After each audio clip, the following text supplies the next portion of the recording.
नमस्कार दोस्तों, स्वागत है आपका एग्जाम बुक चैनल में। दोस्तों मैंने आज एक वीडियो डाली है। वो एज लिमिट से संबंधित है। एज लिमिट कितनी होती है यूपीएसआई में, ठीक है।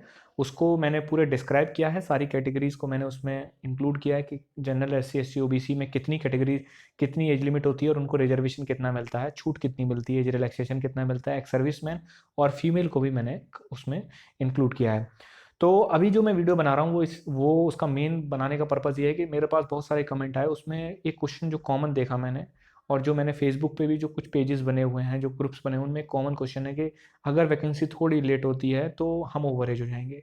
तो इसके लिए मैं तो आपको थोड़ा सा ही जानकारी देना चाहता हूँ और मैं थोड़ा सा आपको पीछे ले जाऊँगा, थोड़ा रेफरेंस के रूप में। देखिए, 2013 में यूपीएससी में सीसेट इंक्लूड हुआ था, उस पर बहुत हंगामा कटा था और उसके बाद एंड में जाके सरकार ने जो 2013 वाले जो कैंडिडेट थे उनको एक अटेम्प्ट और दिया था, क्योंकि वो नई चीज़ इंक्लूड थी, वो नहीं बताई गई थी। ठीक है, अब ये कैसे हो सकता है, वो इसलिए मैं बता रहा हूँ क्योंकि जैसे मान लीजिए नॉर्मल जो आपके एग्जाम देखे जाते हैं, 90% एग्जाम में 1 जनवरी और 1 जुलाई ये दो कट ऑफ डेटें होती हैं। ठीक है, कि भाई 1 जनवरी या 1 जुलाई से आपको कट ऑफ डेट मान ली जाती है। ठीक है, वो उस पर लिखा रहता है। तो मेनली ये देखा जाता है कि अगर मार्च अप्रैल के करीब फॉर्म आ रहा है तो वो 1 जनवरी से ले ली जाती है डेट, और अगर आपका अप्रैल मई जून के बाद आ रहा है कोई भी फॉर्म तो उसको 1 जुलाई से डेट उसकी ले ली जाती है, कट ऑफ डेट लगाई जाती है उसमें। तो मैं ये कहना चाहता हूं कि जैसे जो लोग, उन लोगों के बारे में बात करूंगा इसमें जो कि ओवरेज हो चुके हैं इस साल, ये नहीं कि आप 2 साल पहले ओवरेज हुए हैं, उनके बारे में बात नहीं कर रहा हूं। मैं सिर्फ बात कर रहा हूं जो जनवरी से लेके अब तक ओवरेज हो चुके हैं या फिर जो दिसंबर तक ओवरेज हो जाएंगे अगर फॉर्म नहीं आता है। वैसे फॉर्म जून जुलाई में, मैक्स टू मैक्स अगस्त तक खींचेगा, आपका नोटिफिकेशन आ जाएगा, लॉकडाउन अगर हट गया। ठीक है, और मेरे ख्याल से नोटिफिकेशन आ जाना चाहिए, अभी भी आ जाना चाहिए, क्योंकि यूपीपीसीएस ने निकाल दिया है भर्ती बोर्ड, और बोर्ड्स अपना काम कोई बंद नहीं करता है, क्योंकि बोर्ड्स का काम सिविल पुलिस की तरह आपका सड़कों पर खड़े होकर नौकरी करना नहीं है। वो अलग एक विंग है। हर पुलिस में, हर डिपार्टमेंट पुलिस का, कोई सिविल पुलिस की आपके सब इंस्पेक्टर और सिपाही की तरह काम नहीं कर रहा है। वो अपना अपना काम कर रहे हैं। भर्ती बोर्ड का काम, जैसे यूपीपीसीएस का काम था भाई, उन्होंने 2020 का नोटिफिकेशन निकाल दिया। अब एग्जाम कभी भी हो उससे उनको कोई मतलब नहीं, उन्होंने नोटिफिकेशन निकाल दिया, झंझट खत्म हो गई। ठीक है, ऐसे ही भर्ती बोर्ड को भी करना चाहिए और ये करेंगे भर्ती बोर्ड भी। थोड़ा सा पुलिस का काम है, थोड़ा भाई भर्ती बोर्ड का काम थोड़ा सा ढीला चलता है, ये मैं आपको पहले ही बता चुका हूँ। ठीक, तो जो लड़के इस साल ओवरेज हो चुके हैं, या फिर जो लड़के 2-3 महीने में जब तक नोटिफिकेशन नहीं आएगा तब तक मान लीजिए ओवरेज हो जाते हैं, वो क्या करेंगे। देखिए, मैंने आपको यूपीएससी का एक एग्जाम्पल दिया, ठीक है। उस एग्जाम्पल को मैं यहाँ कैसे फिट करता हूँ। अगर आप मान लीजिए भर्ती बोर्ड ने नहीं रिलैक्सेशन दिया, ठीक है, आप थोड़ा सा अगर एफर्ट करेंगे, वो एफर्ट के बारे में मैं आपको बता दूंगा, थोड़ा एफर्ट करेंगे पहले गवर्नमेंट की तरफ से, देख लीजिए कि वो क्या करती है। अगर आप कोविड-19 को लेके एक रेफरेंस बना के अगर आप एक प्रार्थना पत्र भी देते हैं, और उसको, मैं कहता हूँ मुख्य सचिव को या फिर सीधे सीएम को, आप आराम से उसको जो है भर्ती बोर्ड में 6 महीने की विंडो या 1 साल की विंडो आपको दी जा सकती है।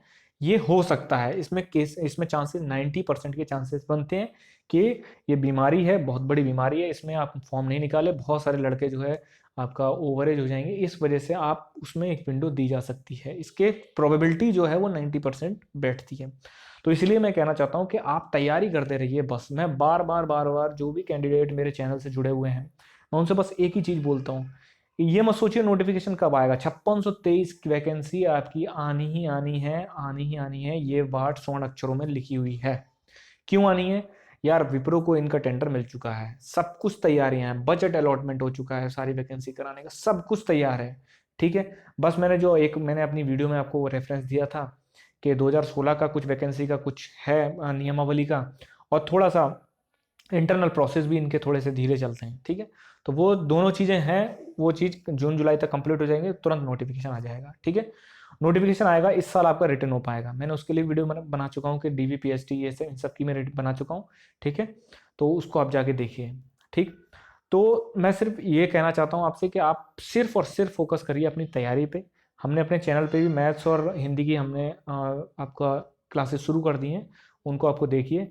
मैं खुद 2016 में मैंने एग्ज़ाम दिया है, और रिटिन डीवीपीएसटी सब मेरा क्लियर है। सुप्रीम कोर्ट में हम जो है केस चल रहा है, वो मैंने अपनी एक वीडियो में उसको डिस्क्राइब किया है। ठीक है, सुप्रीम कोर्ट में केस जैसी फाइनल होगा उसके बाद इसका भी नोटिफिकेशन आपका निकल जाएगा। ठीक है, अगर इससे लिंक करता है तो कुल मिला के ये है कि आप तैयारी करते रहिए। मैं ये भी बताऊंगा आपको किसी वीडियो में कि आपको तैयारी में कौन कौन सी चीज़ों का ध्यान रखना है, क्योंकि यकीन मानिए बहुत सारे इंटेलिजेंट लड़के इस वजह से फेल हुए क्योंकि उन्होंने कुछ चीज़ों को लूज किया था, कुछ वो ओवर कॉन्फिडेंस में थे। बहुत सारे क्वेश्चन वहाँ पे ऐसे थे जो सरप्राइज कर रहे थे हर एक को। मेरे जानने में बहुत सारे लड़के हैं जो सारे पोर्शन में बहुत अच्छे अच्छे 36, 35, 34 ऐसे नंबर, ऐसे क्वेश्चन ठीक हैं, और एक पोर्शन में 19 क्वेश्चन से सीधे धराशायी। ठीक, तो इसीलिए मैं आपको सब चीजें डिस्क्रिप्शन में बताऊंगा। मैं खुद पर्सनली लेवल पे जाता हूँ। 5623 वैकेंसी बहुत बड़ी मानी जाती है। इतनी बड़ी वैकेंसी ना तो कभी आएगी ना कभी आई है, इस चीज को आप ध्यान रखिए। 5623 वैकेंसी बहुत बड़ी होती है। ठीक, अपना ड्रीम फुलफिल कीजिए। ठीक है, पूरी ताकत लगाइए, सिर्फ और सिर्फ सिंगल फोकस इसी एग्जाम पे लगाइए और कुछ मत देखिए, आराम से निकलेगा, इस बात की गारंटी मैं देता हूँ। तो दोस्तों, अगर आपकी कोई क्वेरीज हो, ठीक है, तो वो हमारे आप कमेंट बॉक्स में डालिए। मैं मैक्सिमम लेवल पे कोशिश करता हूँ कि उसको तुरंत उसको मैं जवाब दूँ। Thank you.